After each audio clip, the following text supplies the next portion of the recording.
everyone. Welcome to All the Things. I am Monique Duson.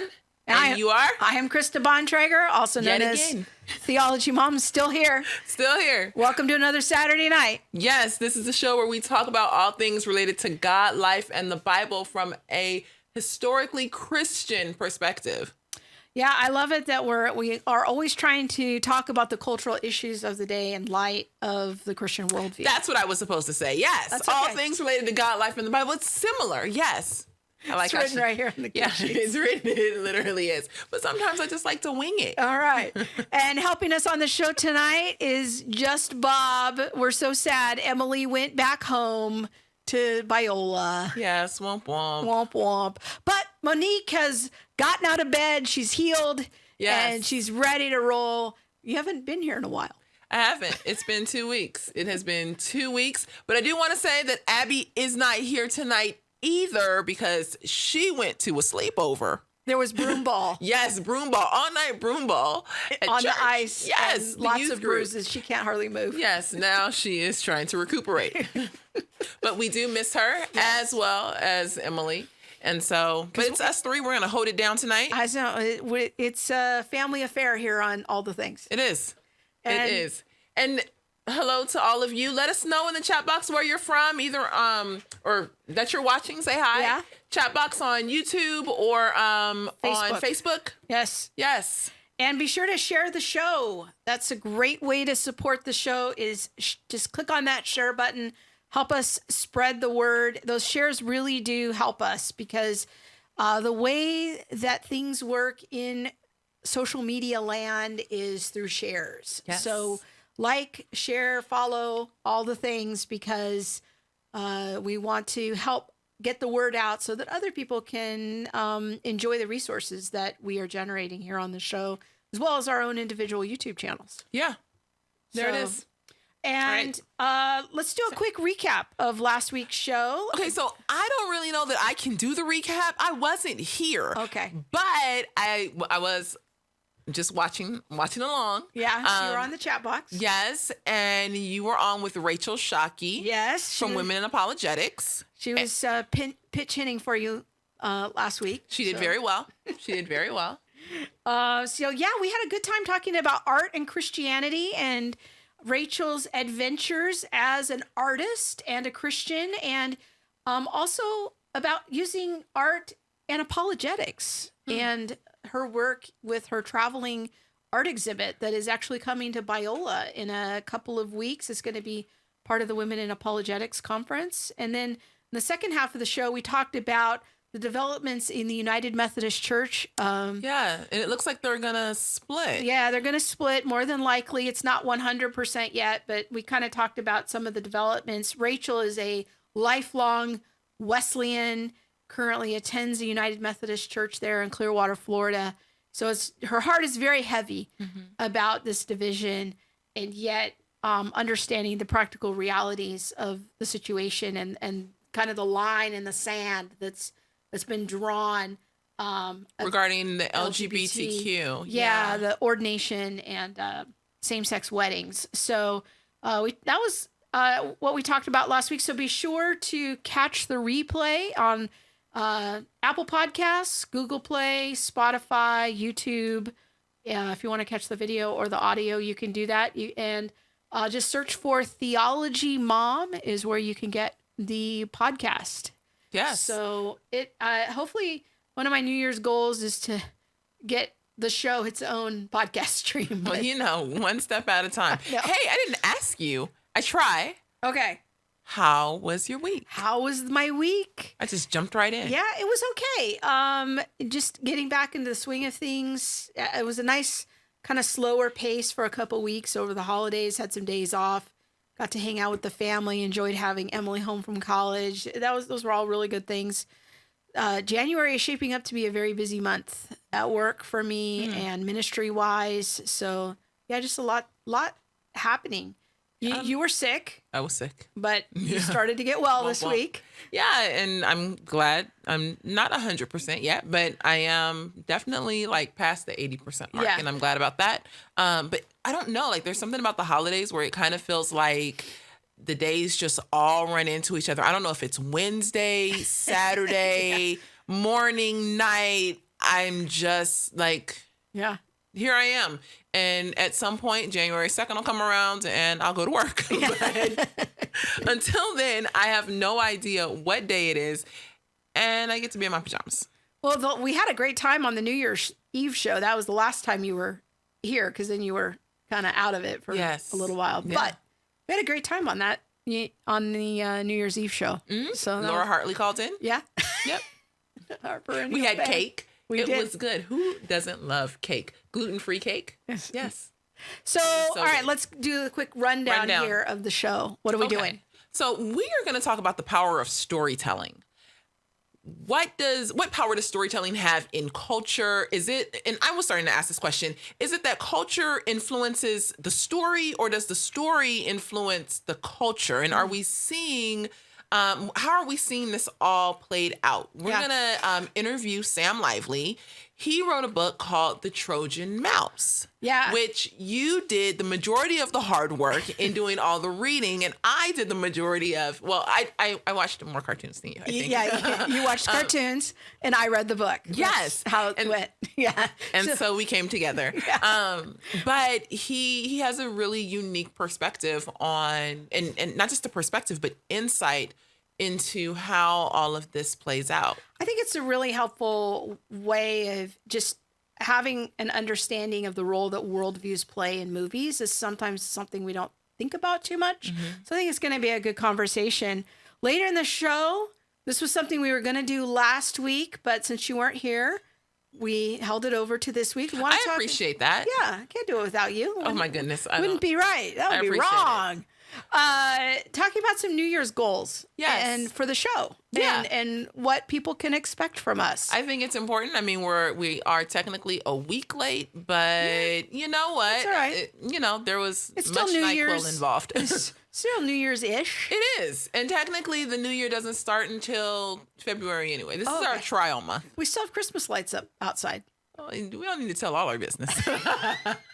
But January is the trial month. If you did not know, you get a do-over beginning February. Yeah. This is just the trial. All right. And then we have the tweet of the week, which you don't know anything about. I have no idea what the tweet of the week is. I am a little nervous about that, but that's okay. I'm just going to spring it on her. Yes. All right. Well, let's get Sam Lively on the line here and talk to him about his book, The Trojan Horse. Welcome, Sam. Hi, Krista. Hi, Monique. Hello. We're so glad to have you here. I found you on John Harris's podcast, Conversations That Matter, and you were just so kind in taking a blind media appearance. So we really are glad to have you here. And maybe you could start off by telling us a little bit about what prompted you to write your book, The Trojan Mouse. Absolutely. I decided to write The Trojan Mouse after really a lifetime worth of witnessing friends and family and acquaintances who'd been raised in the church, who had really the ideal upbringings in a lot of ways, but still I felt them drifting away from a lot of the things that we've been taught in church, we've been taught at home. And I realized, going forward, that much of that was due to the priming that they were getting from the entertainment that they were consuming. And so many of our parents had been so focused on guarding us from sex and violence and the overtly dangerous things in the stories we were consuming. And that the real danger, I thought, was what people were consuming in these stories themselves, the actual ideas that are baked into narratives. And so as a result, I saw so many people basically primed to abandon a lot of what they were taught at home and in church as a result of what they had consumed in entertainment. And so I figured, hey, let's take on the big bad giant Goliath of the industry right now, which is Disney. And I think Disney is probably the most dangerous source of change for Christians and conservatives in particular, because it is so easy for us to embrace and so easy for us to not recognize how antithetical, really, and hostile the storytellers in the Disney apparatus have become to Christian ideas. Well, I think that's a really interesting perspective, because I think you're right. As parents, oftentimes our focus is on what is overt in a movie, helping our kids stay away from sex and violence and profanity. But when it comes to a Disney movie, we're thinking, well, we're on fairly safe ground here. You know, it's just, in most cases, it's a cartoon. What could possibly go wrong? Not realizing the subtleties and the way that people can just slide certain things in. I think that's yeah, and really just think of it, if you think of it like a baking form, right? So like when you make cookies, right, you can put everything in a certain shape, and then that's the way it's going to enter the consumer. That's really how storytelling works, is if you are going to create a certain form, it's going to say certain things about the way life works.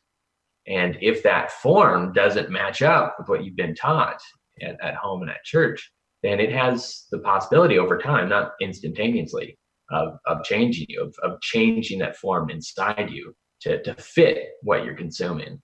And I think that's the danger that a lot of people don't take seriously. And I think that was a point that I want to make sure that our viewers are catching, because it is so important. I think that you make this very thoughtful point of how worldviews come through movies, because storytelling is just a natural part of, I think, what it means to be created in the image of God. We are natural born storytellers. And so when we see people in the broader culture engaging in storytelling and myth making, that's just an expression of who they are and who they've been created to be. And in that fallen nature, maybe their stories aren't shaped by the Christian worldview. But then the question is how do those myths and the storytelling then shape us as the viewer? It conditions us to think in ways that we may not be aware of what's happening. Right. And if you think in terms of causes and consequences, heroes and villains, good and evil, these are all things that every single story that you consume has something to say on. And some of those stories are going to conform with, again, what you were taught at home and what you're taught at church. And some of them are actually going to contradict them.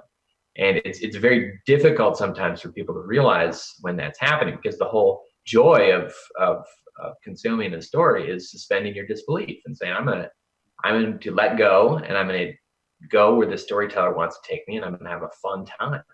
And I mean, that is the appeal. So as a result, a lot of people take down the natural barriers that they'd have for somebody who, say, knocked on the door and handed them a tract and said, hey, come join my church.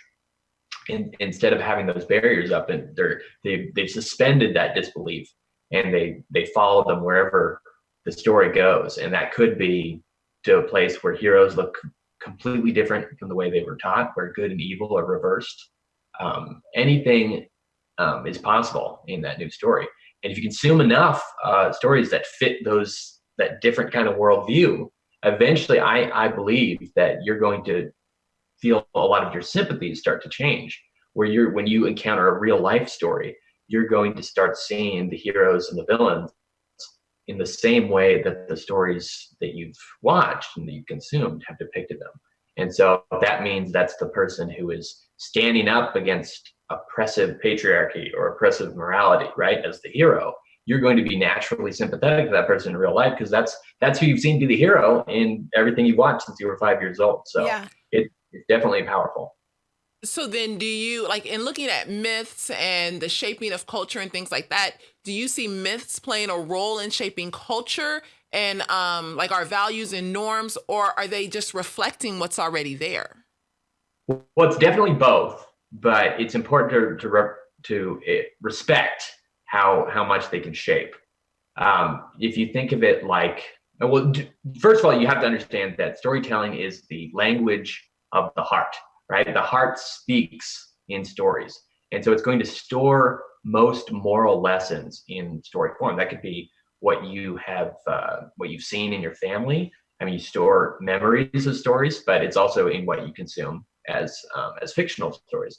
And so the shaping comes over time. And so sometimes stories are just going to reflect broader truths and broader values that you've already consumed elsewhere. But there's going to be certain powerful new stories that are going to challenge existing assumptions, existing values. And if those gain enough traction, they can generate a lot of imitators who then reinforce those new values. And as a result, that shapes, that can lead to a paradigm shift, a landscape shift, where you have a brand new set of values. And so it's not always going to be shaping. Sometimes it will be reflecting, but there are definitely sort of these big moments in storytelling and in cultural phenomena that lead to a shaping of new values, new beliefs. And we're in the midst of one right now.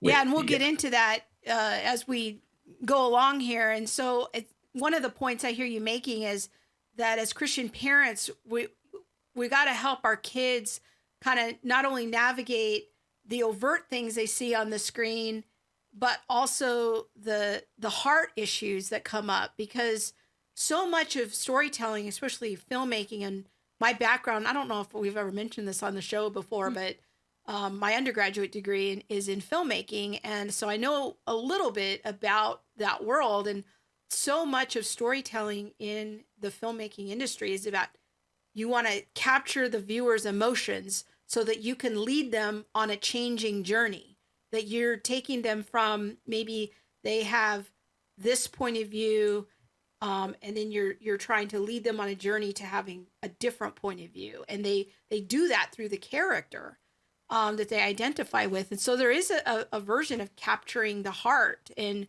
so we as Christian parents have to help our kids not only navigate the discernment of what they're overtly watching, but also what their mind is thinking and how their emotions are being captured through the film process as well. I think it's a very powerful point that you're making there, Sam. Yeah, and I wrote the book on movies in particular, but it's important to understand this applies to all narrative forms of storytelling, because again, narrative is the emotional language of the heart. And so it's very powerful, because instead of trying to assault people with arguments and intellectual cases for a certain new belief or new value, you're actually calling the heart out to participate. The analogy I used in the book is the magic carpet from Aladdin, because really that's what a consumer is doing, is they're going with the storyteller into a whole new world, and their heart is leaving the defenses, right? They're leaving that castle of beliefs and values that's been built around them, and it's leaving to go potentially find something new. And so if you recognize that every time you're consuming a narrative, you're being invited out of your existing belief system and potentially going somewhere that could contradict everything that you believe. If you recognize that, if you recognize it as a voyage out of your own beliefs, I think that is going to be one of the first keys in being a good critical consumer who's not necessarily going to be swept off their feet by the experience. Yeah, that's a good word. Well, let's get into like kind of your framework that you lay out in the book, just in some broad strokes of you kind of have this idea that there is kind of two thought movements in a lot of the Disney movies of loyalists and revolutionaries. So maybe we could kind of define that framework, and then maybe we'll talk about a couple of big examples to help flesh that out. So let's talk about defining those terms, the loyalists and the revolutionaries. Right. I use those terms because I don't like how vague and politically charged a lot of the usual culture war terms, left versus right, conservatives versus liberals. It's very hard to define those sometimes when it comes down to seeing who's actually standing where.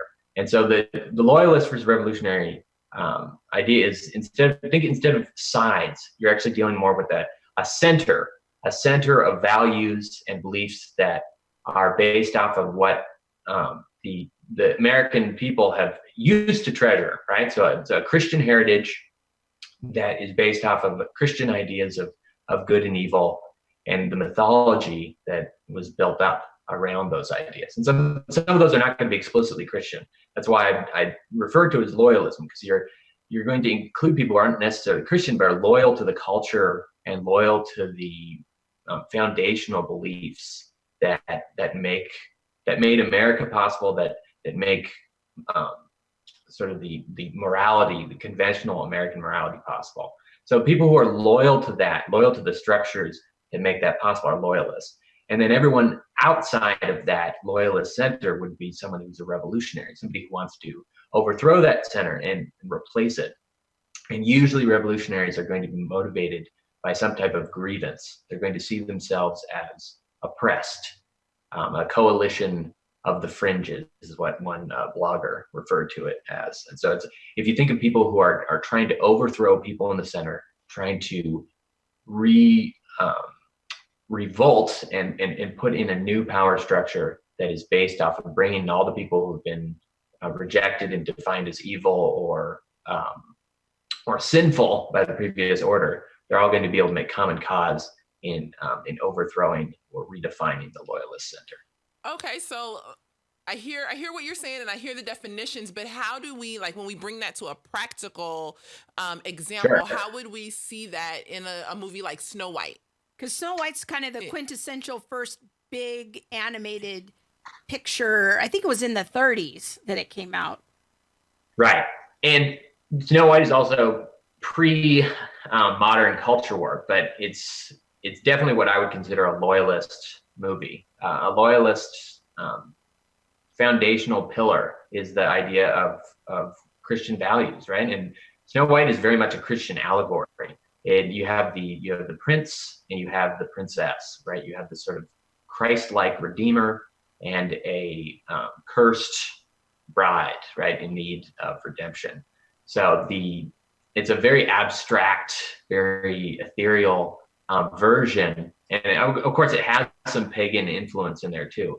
But at its heart, it's very much that redemption arc of somebody of Snow White being somebody who is cursed, somebody who is beset by an accuser, in this case the evil stepmother / queen, right? And so who's going to pursue her and hunt her and bring her under the curse, and ultimately succeeds in a narrative form that's very similar to the Garden of Eden. She eats a forbidden fruit and ends up dead, right? And she can only be brought back to life by the kiss and the marriage to the handsome prince, right? Who then sort of escorts her up to this castle in the skies. And I mean, if you can't see the Christian symbolism there, I mean, it's all there. It's all very intentional. All this is based off of many, many years of myths that were inspired by the Bible and were meant to reinforce the values of a Christian civilization. So I would consider Snow White a classic example of a loyalist story with very, very traditional values and a strong place for a Christian moral view of sin and redemption. And not to mention that it's highly patriarchal. You know, the man is the rescuer. The woman is in distress. She's the one who needs rescuing. She's kind of weak. We see in her a weakness and a powerlessness, very different than the more recent Disney heroines. So, you know, that's also part of the loyalist structure, is the traditional patriarchalism, and looking at kind of the cultural values that you might more closely associate with traditional Christianity.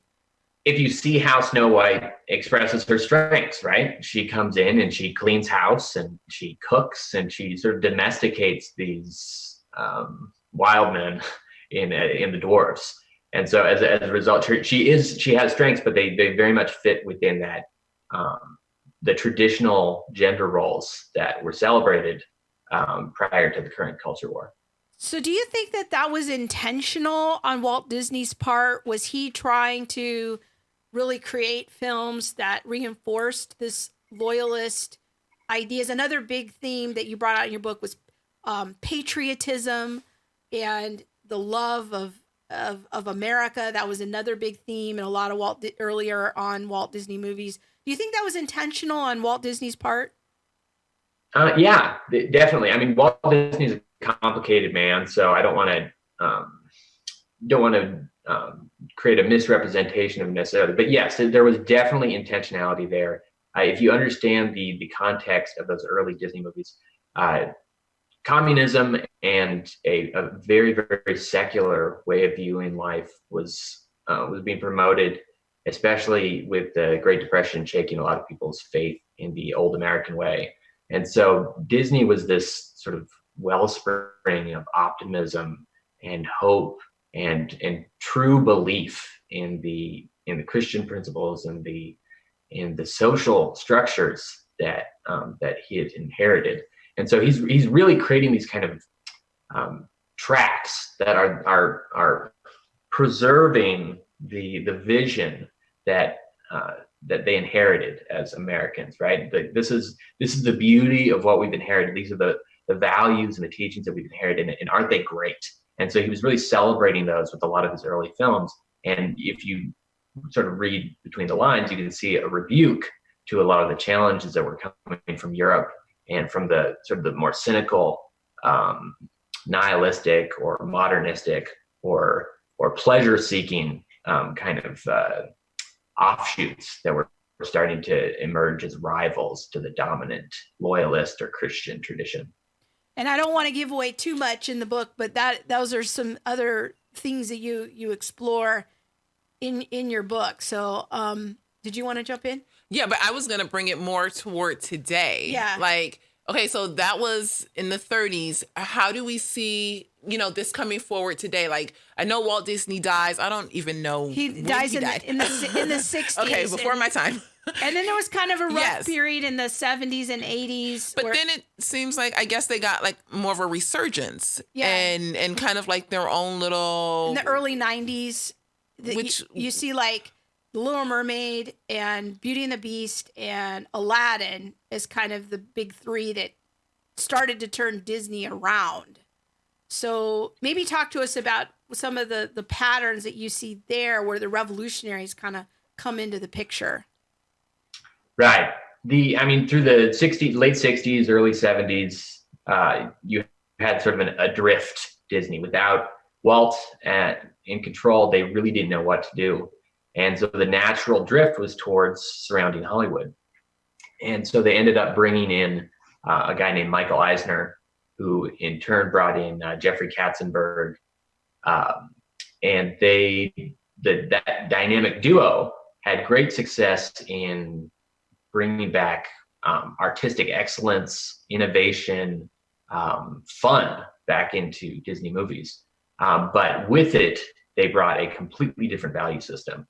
And so you see really starting, it took them a few years to find their way, but you see really starting in with The Little Mermaid when they brought in a guy named Howard Ashman, who was a Broadway playwright and songwriter who kind of created the new formula that would become the Disney Renaissance, which was these very emotional teenage anthems that appealed directly to the heart, right? That sought to liberate the heart and make the heart the ruler of the moral universe of Disney, which was very unusual for Disney stories. If you go back to Pinocchio, and like Jiminy Cricket and the conscience, right? They always you go back to these sort of ideas that there's a discipline, there's a moral discipline that's necessary, and that trusting your heart is going to lead you astray. Well, that began to change with the Disney Renaissance, because now it was the teenage heart that was the guiding moral voice, and that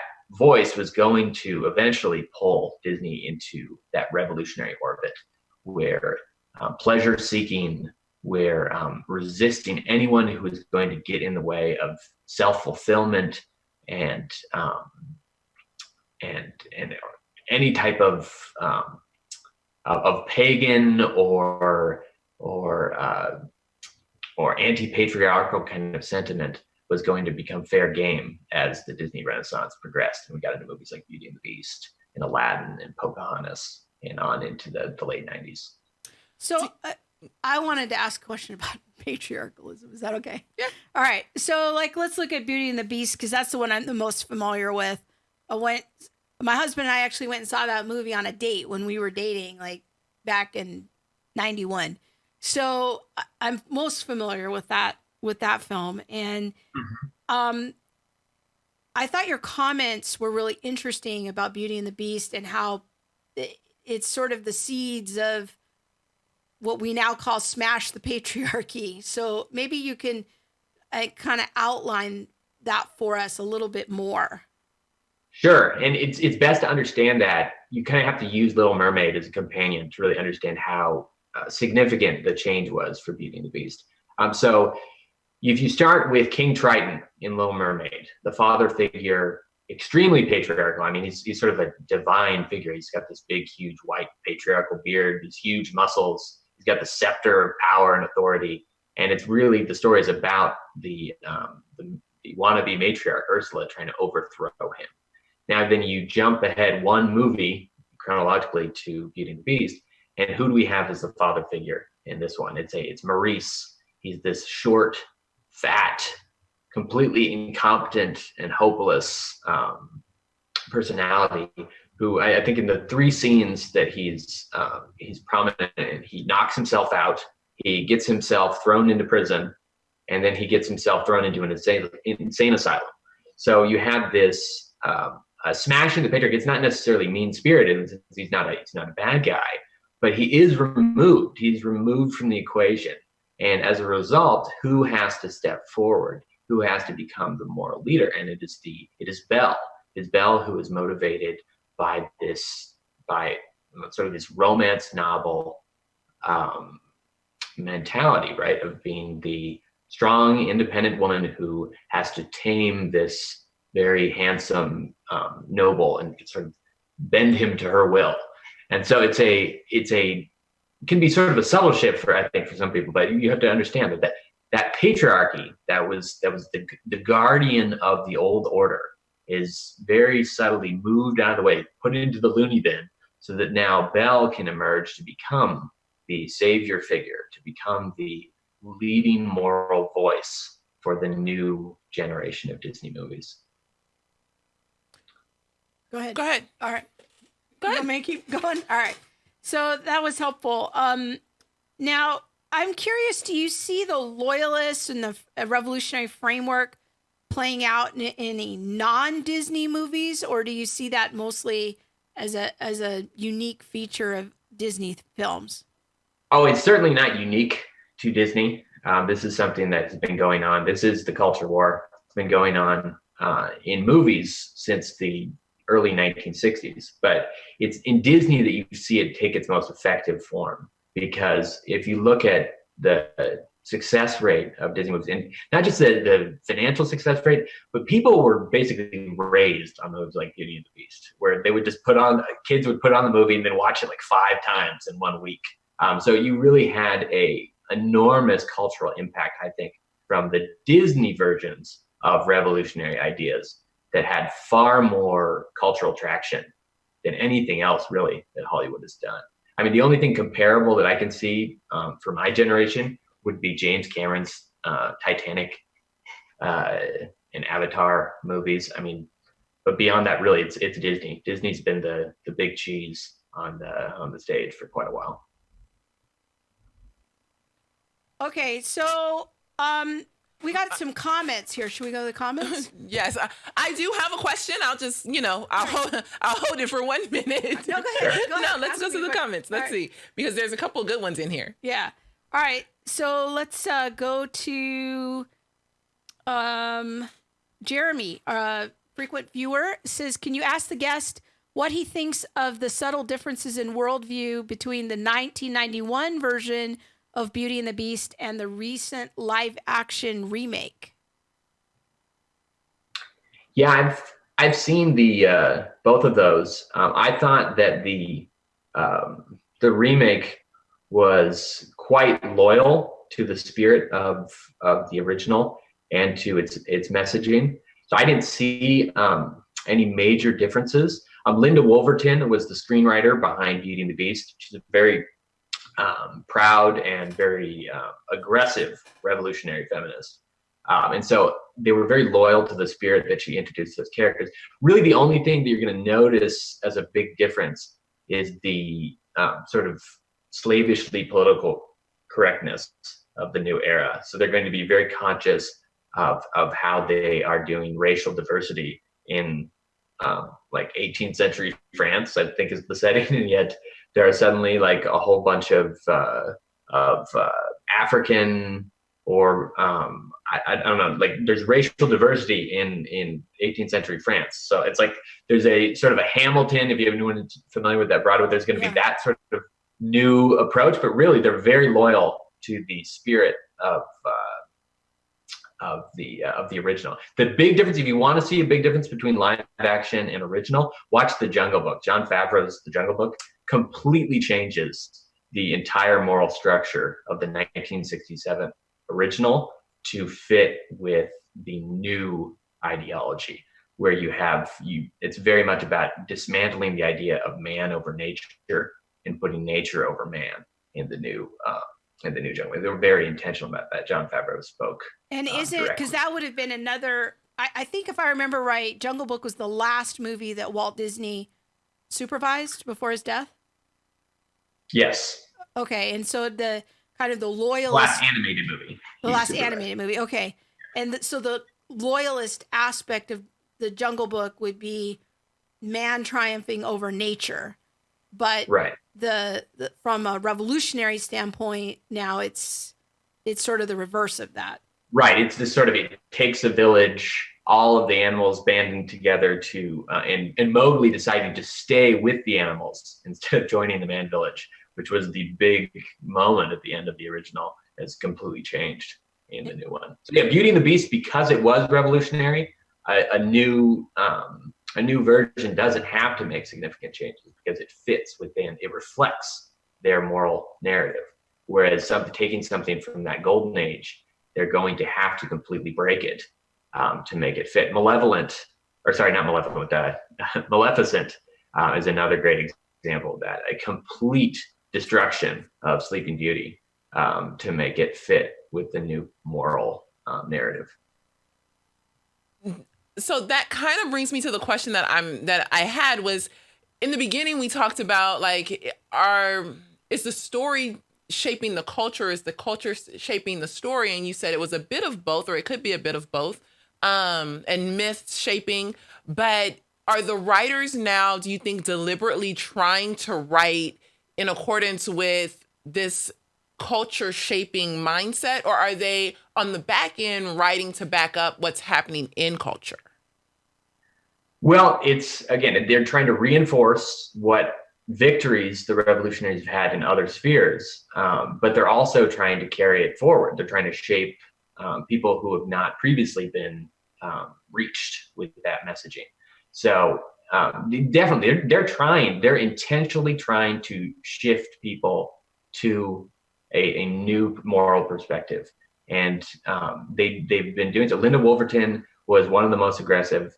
Howard Ashman, the original songwriter and sort of playwright who created the Disney Renaissance template, they very much wanted Disney to lead the way towards a more revolutionary future. And so I would definitely take them at their word when they talk about how much they wanted to shake things up, because they did. I mean, an entire generation, I think, has been shifted, maybe some majorly, some minorly, but has been shifted significantly to the what we would view as the left of major cultural issues as a result of having consumed and loved those characters. Well, let's skip ahead. So we had the kind of the Disney Renaissance in the 90s. Now let's kind of skip forward again to the next major shift, if you will. And you bring up the movie Wreck-It Ralph, which Monique watched last night, and I watched the second half of it today. And so then your theory is that now the filmmakers at Disney are starting to bring in aspects of critical theory. So maybe you can kind of walk us through how you see that in the movie Wreck-It Ralph. Right. I mean, it's not enough to smash the patriarchy. You have to put something in its place. And so if you look at Wreck-It Ralph, chronologically 2012, it's at the beginning of what people have called the Great Awakening. So woke ideology starting to become mainstreamed. And so if you look at Wreck-It Ralph tackles not directly, but indirectly, race and gender issues. So if you look at Wreck-It Ralph is a white working class hero, but he's not actually a hero. His heroism comes in recognizing his place in the new intersectional hierarchy, right? Which is that in a systemically racist and white supremacist society, the white male patriarch, right, has to be the bad guy. He has to be the bad guy. Even if he isn't individually bad, he has to recognize that his people, right, are the cause, are the original sin, the original source of evil in the world. And so Wreck-It Ralph's journey, his narrative journey, is one of realizing that he cannot be the hero. He has to be willing to be the bad guy so that the rest of society can function. And if you look at who the villain, the true villain, if other than Wreck-It Ralph, is this character, King Candy, who, spoiler alert, is revealed to be Turbo, this previously dominant and of course old white male, right, who has refused to accept being passed on and replaced by this young female princess, and has instead usurped her power and installed himself as the ruler of the game world, right? So Ralph's journey is realizing that he can't be like that guy. He cannot go turbo and stay in and usurp power, right? But he's got to instead be content to be the bad guy and step aside to allow a young woman now to be the ruler, to be the moral leader and guardian of the new society. And so that is completely in line with the new critical theory, and especially this idea that white supremacy is responsible for all the evils in modern society. Monique's shaking her head over here. Just giving the head nod, because I could see that, like in Wreck-It Ralph. I saw all of the critical theory, critical race theory kind of ideology in Zootopia even more. We're gonna get to Zootopia. Yes. Oh, that one. But yeah, I can totally see that, and just how in that movie, like, he either needs to accept the way the world is, or I mean, what was the other option? Right. You know, his game actually being shut down.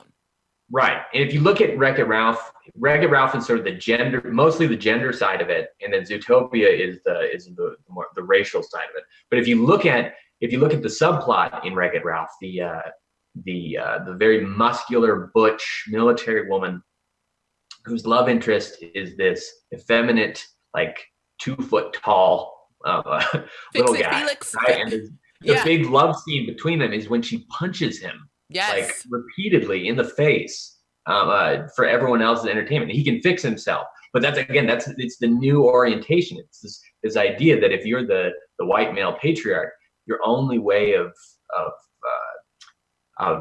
maintaining your place in society is by taking abuse, right? Is by taking abuse so that other people can rise. And so that is it's remarkable. I'm not sure how much of it was intentional, but it's so naked once you peel back some of the more entertaining layers, that I really do believe that was intentional, especially once you see the follow-ups. Wreck-It Ralph's sequel was even more overt, and some of the other works, and I'm sure we're going to talk about Zootopia. Yeah, well, let's talk about Frozen first, since the second Frozen just came out. And that's kind of the next one in the sequence, and then we'll get to Zootopia. And I'm okay with spending a little more time on these movies because these are sort of more recent, and our viewers are kind of familiar with some themes of critical theory that we often talk about on the show. So let's talk about Frozen. How do you see aspects of critical theory playing out in that film? Well, Frozen is about it's uniting the old Renaissance idea of following your heart, right? Of finding your inner power, and then it's uniting that with this idea that the source of all evil is the white patriarchy. So it's building up the princess away from someone who's being redeemed and now to becoming the redeemer, right? And so Elsa has to make this journey where she's initially castigated as the villainess, right, as the source of evil. But what she discovers, and this runs directly contrary to the source material, the Snow Queen, what she discovers is that she's not actually evil. She is actually loving. Her sin nature is actually a superpower. And the real source of evil in this world is the Prince Charming archetype, Prince Hans, who is manipulating his love interest, Princess Anna, using all of her past fairy tale myths to build for himself this sort of untouchable reputation, and then using that to exploit and oppress and to seize power that is not his own.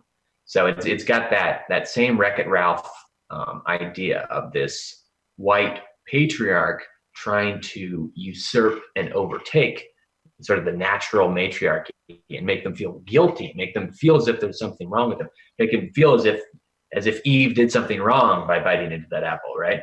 And instead, their ultimate triumph is rejecting that, saying, no, we are fit to rule. We are good. We are naturally good. And if we embrace sort of our inner goddess, we will rise and we'll lead our civilization to much higher and much freer places than white male patriarchs ever got us.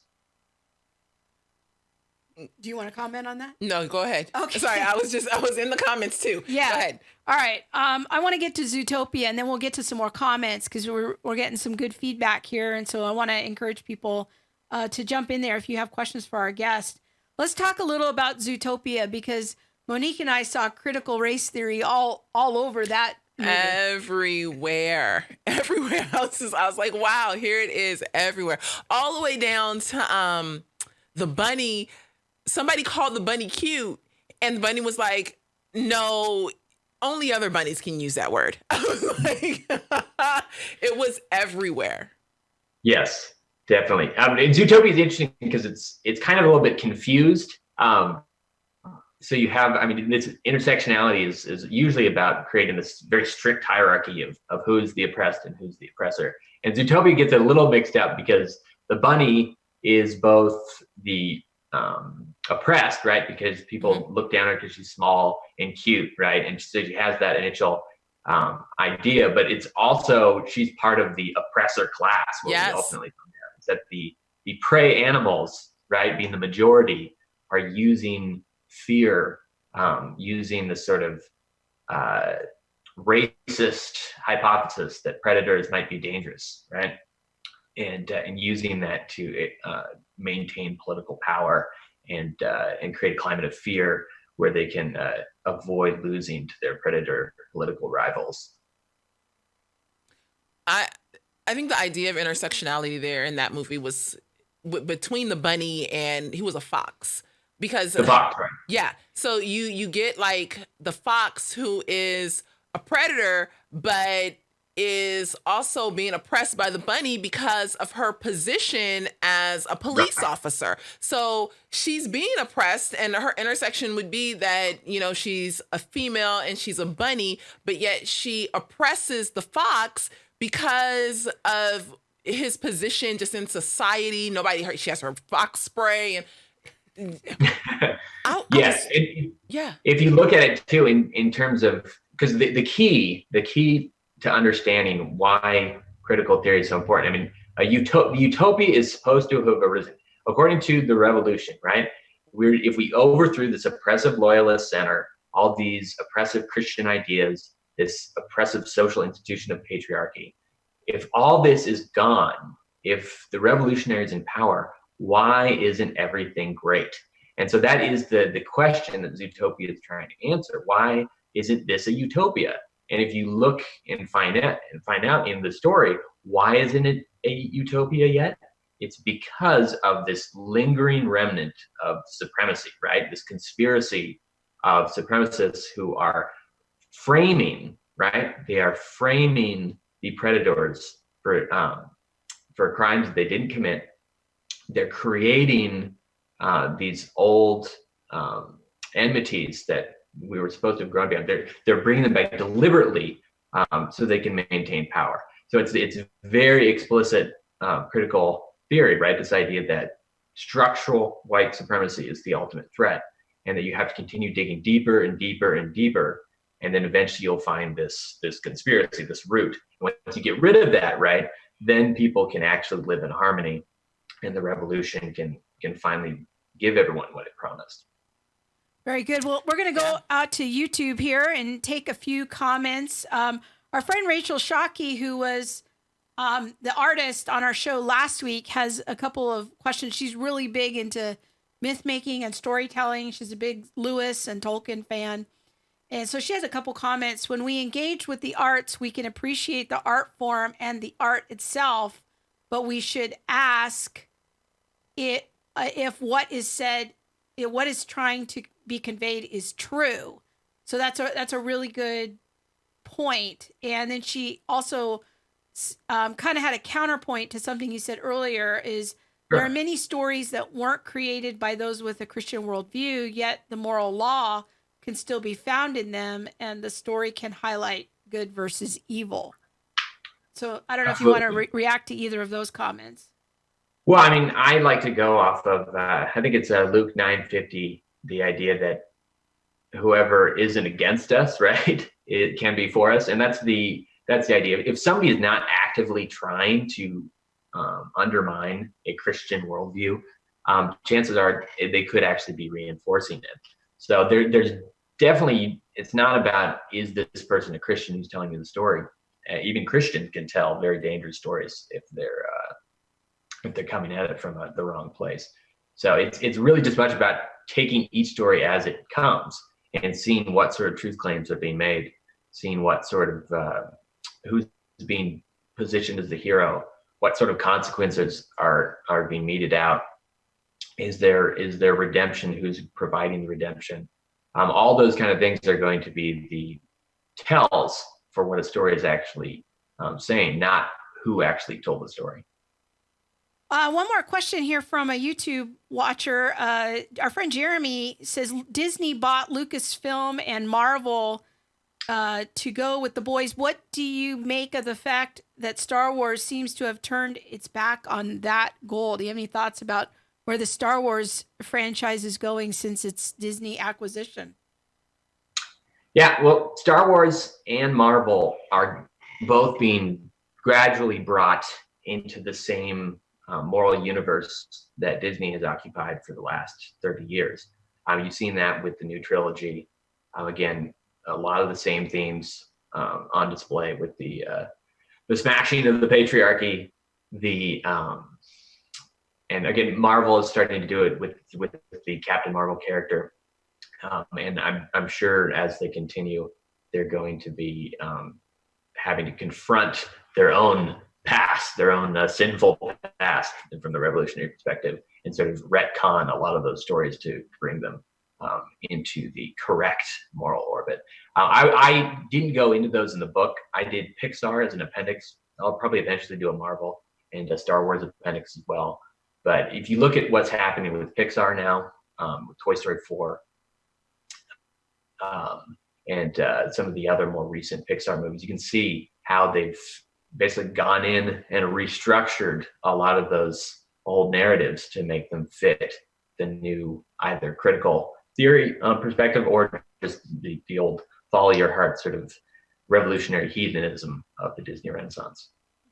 Well, go ahead. Well, with the importance of storytelling, I feel like that's been the thread throughout, is that stories are like, that's how the heart captures things. That's how the heart retells things. How can Christians use their voice and contribute more to storytelling?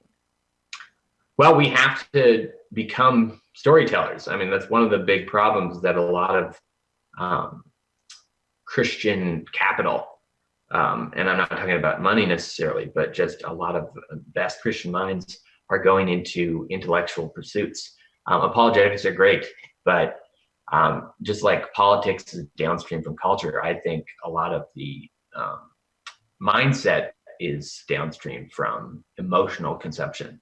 And so I think we definitely need to invest more in our own storytellers and our own creative people to get them working on things that benefit, that advance the kingdom, right? Not just say, hey, we got seminary and we got like 3 or 4 Christian colleges they'll help you out with this, but then you're going to probably end up having to work in Hollywood and have to work for somebody else's vision to do all the hard work of becoming a good artist, working for people who are openly hostile to your beliefs. So I think definitely as a culture, we definitely need to invest more in our own storytellers to encourage more Christians to go into the field and then to reward them when they do, even if the early productions aren't that great. Just to pay it forward, to give something now so that we can have a better presence on the cultural front in the next 10, 20 years. I couldn't agree with you more. I completely see that when, like, as you were talking, the person that came to mind for me was Tyler Perry. And just like how when he started out, I used to be so diehard like Tyler Perry, and not to, villainize him or say that he's not doing great work now, because he's doing some amazing stuff now, but it does have more of that cultural bend to it, more of that, what I would call secular feel to it. And like the stories are not those Christian stories that he used to come out with that even for like Black culture was very, overtly Christian. Now I feel it's more like, this is what's going to sell. This is what's going to bring in money. And unfortunately, it's because people weren't paying, they weren't contributing to him in that vision and supporting that. And so I think what you're saying is so important, that we need to be behind one another so that we can continue to tell the stories that are important and that will, shape the heart and the culture. Yeah, and I think there's 3 steps that every Christian can make. Not everybody's going to become a storyteller, but everybody can make the journey from a passive consumer, somebody who just watches, right? Someone who just pays money and watches and consumes and is transformed by the experience without resisting, right? So we can make that first step. Everybody can make that first step to becoming a critical consumer, somebody who doesn't just suspend their disbelief because they want to be entertained to the fullest, but rather somebody who's actually going to view it as a potentially life-altering experience, and to respect the medium and go in there with your guard up as an opponent of the storyteller if they're not coming from the same worldview that you are. And so again, you can still have enjoyment of the experience while keeping your guard up. So that first step is to become the critical consumer. And then the most critical one for a broader cultural standpoint is what you're talking about, which is being the investor consumer, somebody who recognizes that they have a voice just like a voter does in a democracy. In a capitalist, entertainment-driven economy, you vote with your money. You vote with your investment in somebody else's vision. And if you are sending all of your money, if you are spending all of your time talking and promoting and adding more spotlight to productions that are hostile to your worldview, then guess what you're going to get more of, right? You're going to get a lot more of the same. Whereas if you actively seek out or even crowdfund, stuff that can be different, you're going to start to see more viable alternatives. That's some good advice. And I do want to let people know, once again, if they want to get connected with you, they can go to your Facebook page, the Trojan Mouse, and you and your wife put together Disney dossiers on a lot of Disney movies just to help people be a discerning consumer. Yeah. And I know that you're not anti-Disney, that rather what you're trying to do is help equip Christians to think about these things carefully and to have those critical conversations with their kids, with their teens, to help them discern what they're seeing and how their worldviews are being shaped by these movies. Right. There's no escaping it. I mean, I respect the people, the Baptist boycott of the 90s. I see what they were trying to do. They were trying to take a stand. But that's not how I've chosen to approach it. I think we've got to be proactive in the way that we engage with culture. And you have to understand what's popular. You have to be able to consume without being consumed. And then you have to go out and try to use your consumption to foster something that is a viable alternative, a viable counter to the dominant culture right now. So go watch things, but don't be transformed by them, and start to think more strategically. Start to think about what world you want to see in 10 years and what entertainment products you want to have for your kids, and start to invest in those in whatever way you can. Okay, well, thanks for joining us, Sam. And we're just having a little back and forth. That's all right. Sometimes they switch to the camera and, we still talking. It's all right. Oh, mine does. Well, thanks, Sam, for coming. And I'm hoping that people will check out your book and your efforts there on Facebook, and avail themselves of the dossiers that you and your wife work on to help us be better consumers of Disney. So thank you so much for taking the time to talk to us. It's very important work. Thank you. Thanks so much for having me. God bless you guys. Have a good night. Okay, that was good. That was good. I think it makes me think about my years as a children's pastor and the movies that kids would watch and their actions, after they've watched this movie, and just watching their own minds kind of unravel or grapple with these concepts. And at that time, it was interesting to watch, and I had my own thoughts about it. But since, listening to another interview that Sam did and hearing your takeaways from the book, I'm like, wow, it's bigger than what I even gave it credit for then. Yeah, I found it very helpful. So I'm glad we had the conversation. I don't know so much about storytelling, but I have 3 people in my family who loved art and storytelling. So it helps me kind of appreciate how they think. And like tying back into the conversation last week with Rachel, I think that so much Christians can do a lot to be thoughtful about how we're putting forward artistic creations and helping people think about their lives. And it doesn't have to be just from a secular point of view. Like, we could have a voice, we could do some things, and trying to dream for the next generation of what their voice could be. So yeah, very cool. Yeah. All right. Happy New Year. Happy New Year. Are you ready to talk about some goals? Yes. Let's do a little goal work. Yes. Well, what can let's check out our friend Jeremy, who I'm pretty sure is a youth pastor, says one of the most important things adults can do is talk to kids about the movies they see, get them thinking and talking. And you're so right, Jeremy. I used to do, when I was young, a talk. Back in the day when I was young, never mind. If you know that song, then you know that song. Sorry. So, I am a work in progress. The Lord is not through with me yet, people. He promises transformation. Sorry. Now back to my point. Sorry. And I do have one. Not a youth pastor. I teach junior high Sunday school. Okay. That's sort of the same thing, but maybe not officially paid staff. But anyways, I used to do a talk of using movies to teach young people about worldviews. Because if you just stand up there and you do a talk on worldviews, it's sort of dry.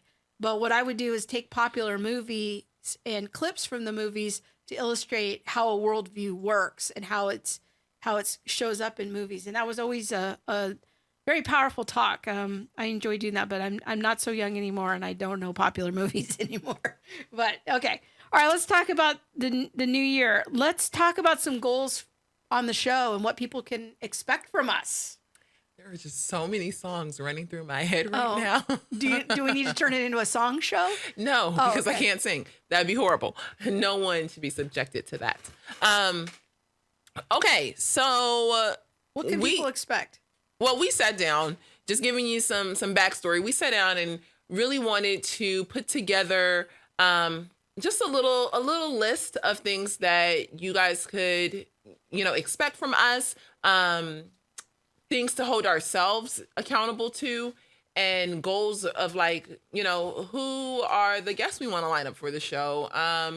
How do we want to put forth content? Yeah. What is content that we will find applicable? What are the things that you find applicable and appropriate and would like to know about? So we came up with a list.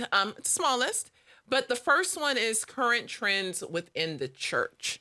Now, Krista made a comment to me earlier. It was like, don't be so hard on the church. I love the church. I do. She is the bride of Christ. I do love the church. I can be a little heavy-handed on the church. So I'm going to try and raise my hand and be a little lighter on her. But I'm just like, we are the bride of Christ. There's a high expectation there. Yeah. But what's currently happening in the church? What are the highs and the lows? And how should we, respond to those things and pray for those things and move forward in those things? What do we do? What are we as a church doing well? What are some things where we need to improve? What are some areas we need to raise our awareness about? So we've got a lot of ideas along those lines, but we want to keep our viewers up to date on what's happening in the church. I did the video a few weeks ago on the Revoice movement. We've been talking a lot about critical theory coming into the church, and we're going to continue those types of conversations. So we want to keep people up to speed so they know that, hey, if there's a big story related to the church, we're going to more than likely be talking about it. But if people want to know, they can always write to us and say, hey, can you comment on this? Or I've been wondering what your thoughts are about this. I think we do things like critical race theory because we love the church. And because we love the church, we don't want errant doctrine to come in. Yeah. What's the next one? You want to take the next one? Sure. The second thing we want to do this year is continue to help our listeners, our viewers, know what's happening in the culture, not just in the church, but also in the culture, and talking about trends in the culture, but from a distinctly historic Christian point of view. And, there's so much happening in our culture. Christian parenting is changing. The kinds of conversations we have to have with our kids now as parents is changing. So we want to help equip people to be informed and know what's happening in the culture so that they can be talking to their kids and discipling the next generation. So people can count on us to be browsing social media and seeing what's happening out there, because we know that a lot of our viewers don't have time to sit around and watch a bunch of podcasts and videos. And so we're kind of trying to help decipher like what's really important. All right, let's talk about this or this. So. Yeah, I personally believe that when we in the church understand what's happening in culture, we can then take our voice out to the culture and be something that is sound and wise because we are biblically informed. Yeah. And so that is that goal. The next one is amazing guests. I don't know where I'm supposed to be looking. I'm looking over there, looking over here. Yeah. And we do have some amazing guests lined up. We do. Oh my gosh, I'm so excited about 2 guests that we have coming on soon. Huge. Yes. Huge. Yes. I'm not going to reveal them just yet. I can't tell you yet. He keeps switching the camera. He doesn't know who's going to talk. Yes, I am so excited for 2 of these guests, and just thankful that the Lord opened the door and that they said yes. The conversations that we'll be having with them are very relevant and super important. Yes, so we're going to keep booking guests and people to come and talk about those current issues and trying to find experts and leading voices in those areas. So that's something people can pray for us for, that, God will bring grace our way and people will come on our show and talk to us. Yeah. So influencers. The next one is we want to continue to develop resources to help people understand critical race theory. Yep. We might not cover that every week on the show. We try really hard not to turn this into all the race things. Yes. We really try hard. But we will continue to make side videos on critical race theory. We have 8 or 9 new videos coming in just a couple weeks. We're going to release a whole bunch of videos on one day that we've been recording and walking people through just the basics of critical race theory. And we have a lot more ideas for videos. So we want to continue to make resources that are accessible for lay people, for regular people, moms and dads, and things that you can share with your friends and family. Yeah. So the next one is to be a stand for Christian unity. I think culture is putting forward a very skewed version of what unity is and what it could be. And so we have some pretty clear-cut definitions of what unity should look like in Scripture. Yeah. And so we want to be a stand for that. And we're going to continue to promote that. Then we want to be on our definition of unity coming right out of John 17 and Ephesians 4, that unified in our knowledge of Christ. We're not going to be unified in our feelings or unified in something vague. We're going to be unified in Christ, growing in maturity and the knowledge of who he is. So we want to be a united stand for preserving the faith once for all delivered to the saints. Yeah. So that's what we're going to be up to.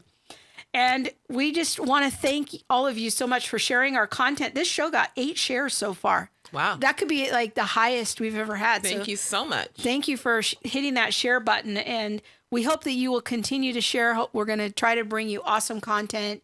And just thanks to all those who have donated to the ministry and helping support us and helping us get new lights so that we can be lit better and a better camera and better things, and I mean, keeping it real, because we are multicultural. Sometimes it's like one is really bright and the other might not be seen, or one. Yeah. So these things that we're talking about is super important. Yeah. You want to tell the business card story? Oh my goodness. We tried to get business cards for the show, and we tried to have a picture of us on the business card. It's not that hard, right? Apparently, machines don't know how to expose for an interracial picture.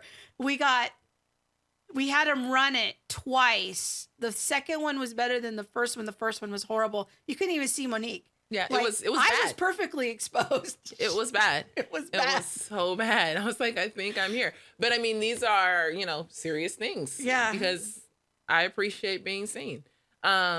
And, we laugh about it, but we Yeah. thank you so much Yeah. for your kindness and generosity. Yeah.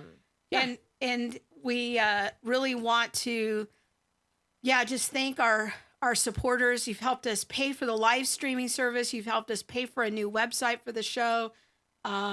Just so much. And we're very grateful for that. We also we've set a goal this year of speaking together 4 times. Yes. We're saying 4 times. We're saying it in faith. Yes, 1 per quarter. Yes, that Monique and I are asking the Lord to send us 4 places this year to speak on critical race theory. We have 2 of them lined up. Yes, look at God. Yes, look at God. We're going to be at the Women in Apologetics conference coming up in just a couple of weeks. But we're all, there it is. So if you can't join us locally, you can join us on the live stream. And our breakout session will be on the live stream. So you'll be able to catch what we're doing there. You can just go to womeninapologetics.com and join on the live stream. Maybe invite some friends over. Invite your make it a small group. viewing party. Yes. But we are asking the Lord to bring along some other opportunities. So if you're running a women's conference or just a conference in general, or maybe you have an adult Sunday school class that you teach or something, and you want Monique and I to do something on critical race theory for your group, think about it. We really want to go to a church or Christian college, or even if maybe you're a pastor and you want Monique to come and do a training and conversation for the church staff on race issues and how to help work with your pastor on maybe making a good plan for racial unity, or maybe just to have some conversations on the staff about issues related to race. She's open to it. Yes, to I those am. And it's invitations. because, going back to what we said earlier, we love the church. And part of that love is being protective of the church and what comes into her doors and the people that are impacted by what comes in. So this is where that comes from. Yes. So that's what you can expect from us this year. And we look forward to your feedback about the show and topics you want to see covered. The last comment on YouTube. We're going to look at a comment. Do you really want to be invited to Minnesota? Yes. I've already been. It is freezing. My family lives there. I would love to come to Minnesota. Are they in? It starts with an E. They're in the Twin Cities. Okay. Yeah, in Edina. Yeah, there it is. So, yes, I will come to Minnesota. I love Minnesota. Yes, if you get that set up, we will come. I cannot see with my glasses on. Okay, Maria also says we switched back to homeschooling this year because we realized that our after-school conversations couldn't keep up with all that the culture is throwing at them every day. Boy, is that a powerful insight. Yeah. That is some very aware parenting. Yeah. So that's a good thought. Check the comments one more time. I think we're clear. Okay. I think we're good. All right. Thanks everyone for watching. Thank you so much. We will see you next week. So excited. Be sure to check the show notes for past episodes and our new website at allthethingshow.com. Please share this show. That's our Instagram thing. You can go there too. There it is. That. Yes. I didn't even notice that. Yeah. We can go to Instagram. We have a Facebook page now, ATT live stream on Facebook, Instagram, and our website is All the Things Show. Oh, I need to change that graphic. So, anyways, that's it. Remember to share the show with a friend, and thanks for watching, everyone. Bye. Good night.